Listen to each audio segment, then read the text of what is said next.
तुमने वाराणसी मूवी का पोस्टर देखा? कौन सा जिसमें महेश बाबू बैल के ऊपर बैठा रहता है? हाँ, वही। देखा? जानते हो, संस्कृत में वैसे आदमी को जो एक बड़े हम्प के बैल के ऊपर बैठा रहता है, क्या कहते हैं? उसको पता है? मुझे पता है। उसे बोलते हैं काकुतस्थ। ऐसे ही एक आदमी की कहानी रामायण में भी है। सुनाओ। ये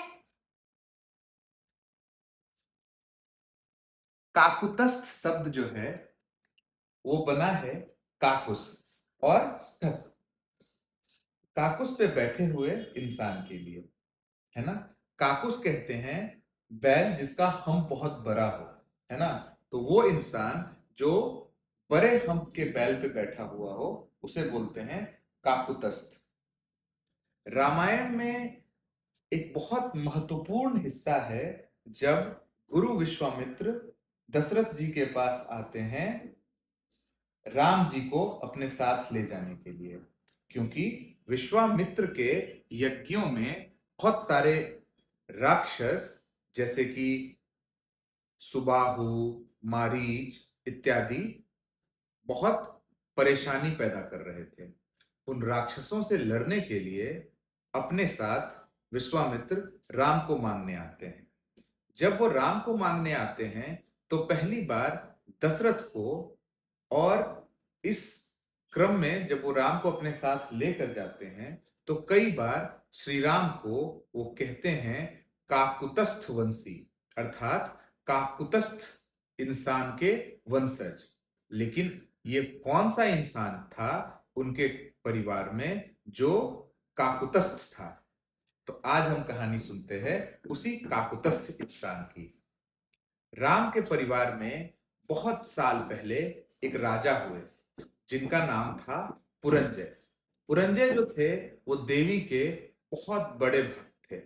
उनका प्रताप पूरी दुनिया में विख्यात था, यहाँ तक कि देवता भी उनके प्रताप से परिचित थे। तो एक बार देवासुर संग्राम के दौरान क्या हुआ कि असुरों ने देवताओं को हराना शुरू कर दिया।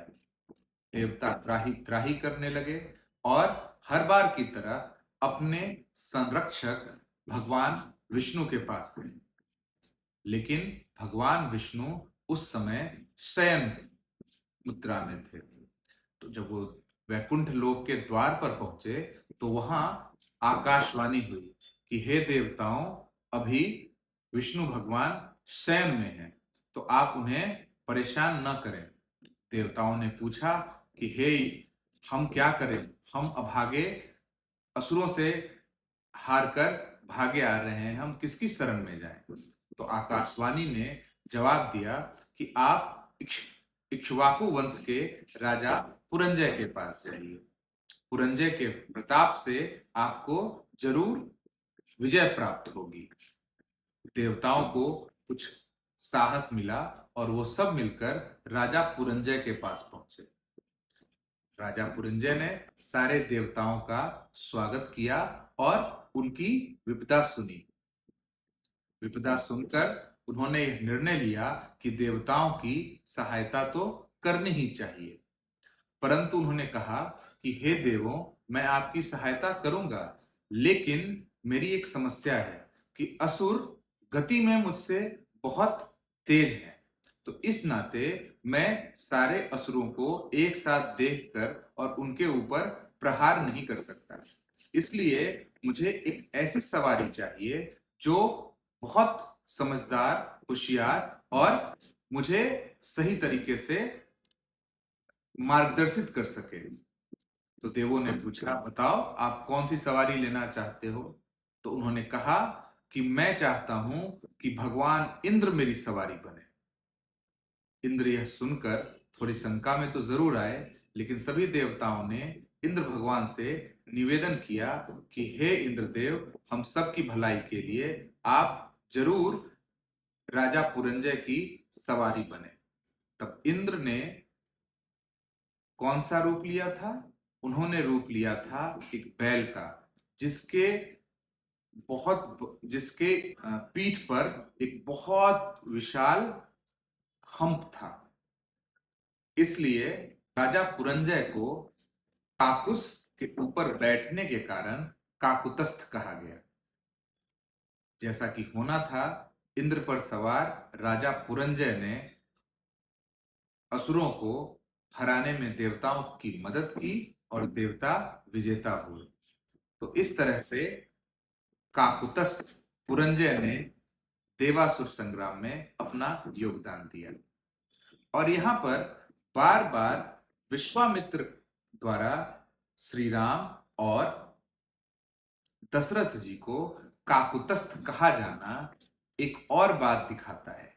यह कूटनीतिक दृष्टि से भी बहुत योग्य है। क्यों? क्योंकि विश्वामित्र दशरथ के पास क्यों आए थे? वो इसलिए आए थे कि उनकी मदद हो सके। वह श्री राम को अपने साथ क्यों ले गए? ताकि उनकी मदद हो सके।